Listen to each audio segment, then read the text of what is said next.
Schönen guten Tag, liebe Freunde. Juri aus Irkutsk grüßt euch ganz herzlich.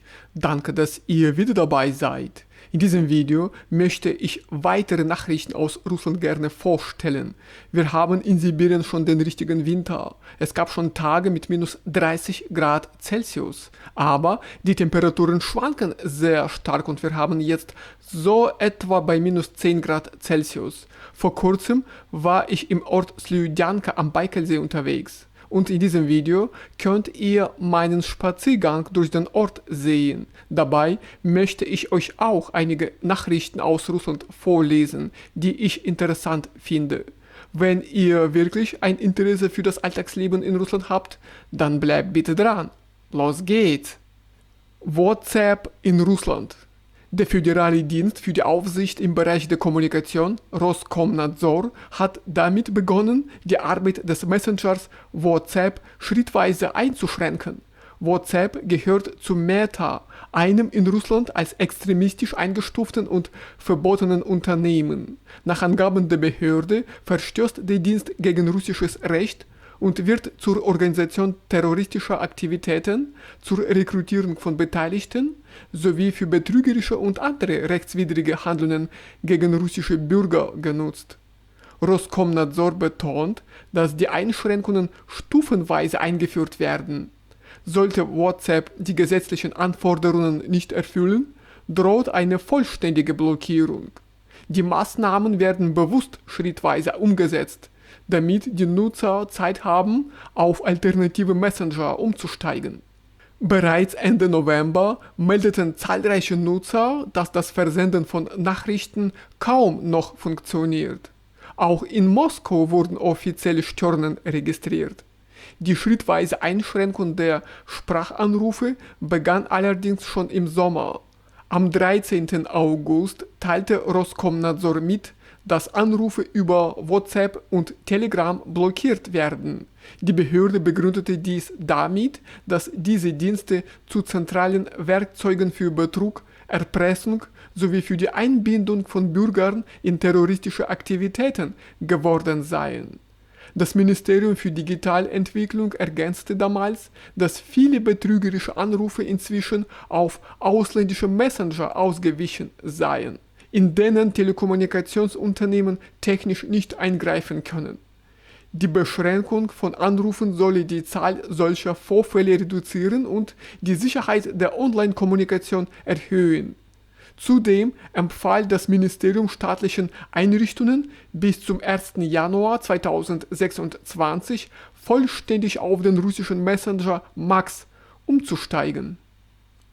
Einschränkungen für 24-Stunden-Geschäfte. In Russland wird derzeit darüber diskutiert, den 24-Stunden-Betrieb von Geschäften zu verbieten. Die Maßnahme soll helfen, den Alkoholkonsum einzudämmen, wobei die endgültige Entscheidung den Regionen überlassen werden soll. Darüber berichtet der Suchtexperte Oleg Goncharow, der die Initiative unterstützt. Er weist darauf hin, dass der nächtliche Verkauf von Alkohol zwar bereits verboten ist, viele Menschen jedoch trotzdem rund um die Uhr geöffnete Geschäfte aufsuchen, um dort alkoholische Getränke zu kaufen. Laut Goncharow sollten diejenigen, die tatsächlich Lebensmittel benötigen, keine Einschränkungen spüren. In der Praxis gehe es bei den meisten nächtlichen Besuchen jedoch um Alkohol. Goncharow erklärt, in der Regel gehen die Menschen genau deshalb dorthin, wegen des Alkohols. Es ist offensichtlich, dass kaum jemand um 2 Uhr nachts wegen Brot aus dem Haus geht, zumal es heute in fast allen Städten Lieferdienste gibt. In der Region Moskau wurden bereits strengere Maßnahmen ergriffen. Um den Alkoholkonsum weiter einzuschränken, wurde der Verkauf von Alkohol in Wohnhofbereichen und in der Gastronomie auf lediglich 2 Stunden pro Tag begrenzt. Ab dem 1. März 2026 darf Alkohol dort nur noch zwischen 13 und 15 Uhr verkauft werden. Neue Regeln für Migranten. Der russische Präsident Wladimir Putin hat ein Gesetz unterzeichnet, das die Regeln für die Ausstellung der obligatorischen Krankenversicherung für Arbeitsmigranten ändert. Das Dokument wurde auf dem offiziellen Portal für Rechtsinformationen veröffentlicht.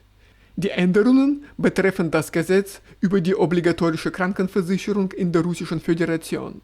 Künftig erhalten Arbeitsmigranten, mit Ausnahme hochqualifizierter Fachkräfte, eine kostenlose Versicherung nur dann, wenn sie legal in Russland arbeiten und mindestens 5 Jahre Versicherungszeit vorweisen können.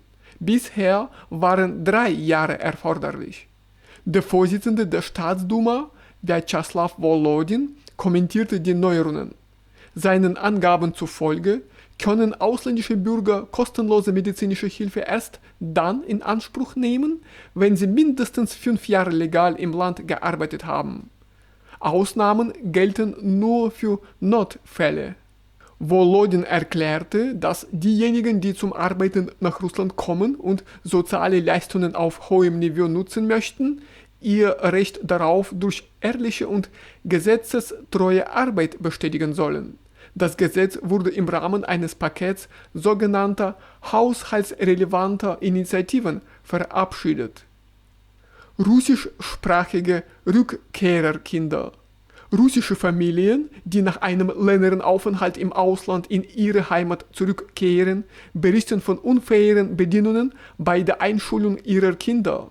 In die Staatsduma wurde deshalb ein Gesetzentwurf eingebracht, der vorsieht, russischsprachige Kinder aus Rückkehrerfamilien von der obligatorischen Russischprüfung zu befreien.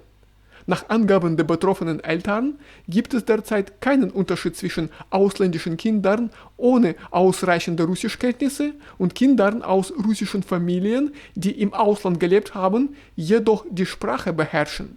Kirill Kabanov, Mitglied des Menschenrechtsrats beim russischen Präsidenten, erklärte, dass diese Entwicklung erhebliche Schwierigkeiten erzeugt. Solche Fälle seien zahlreich und besorgniserregend, betonte er. Seiner Ansicht nach kommt es paradoxerweise dazu, dass Kindern echter Landsleute der Zugang verweigert wird, während gleichzeitig Personen aufgenommen werden, die sich kaum integrieren und nicht Teil der russischen Gesellschaft werden. Kabanov kündigte an, das Thema bald auf höchster Ebene anzusprechen. Polnisches Konsulat in Irkutsk. Das russische Außenministerium hat dem polnischen Botschafter in Moskau eine Note überreicht, in der die Schließung des polnischen Generalkonsulats in Irkutsk zum 30. Dezember angekündigt wird. Diese Entscheidung erfolgt als Reaktion darauf, dass die polnischen Behörden am 23. Dezember das russische Konsulat in Danzig schließen. Dies teilte der Pressedienst des russischen Außenministeriums mit. Das Ministerium bezeichnete den Abbau der russischen konsularischen Präsenz in Polen als einen unfreundlichen und unbegründeten Schritt der polnischen Führung. Als Gegenmaßnahme wird nun auch das letzte noch bestehende polnische Konsulat in Russland geschlossen. Zuvor war berichtet worden, dass Moskau die Schließung der polnischen Konsulate in Irkutsk und Kaliningrad als mögliche Antwort prüfte, nachdem Polen das russische Generalkonsulat in Krakau aufgelöst hatte. Der stellvertretende Außenminister Alexander Gruschko nannte diesen Schritt eine der möglichen Reaktionen auf das Vorgehen Warschaus. Also, liebe Freunde, das war's von mir für heute. Danke für das Einschalten. Danke, dass ihr die Zeit gefunden habt, dieses Video bis zum Ende anzuschauen. Ich hoffe, euch geht's gut, so im Alltag. Auf jeden Fall wünsche ich euch alles Gute und viel Erfolg bei der Arbeit.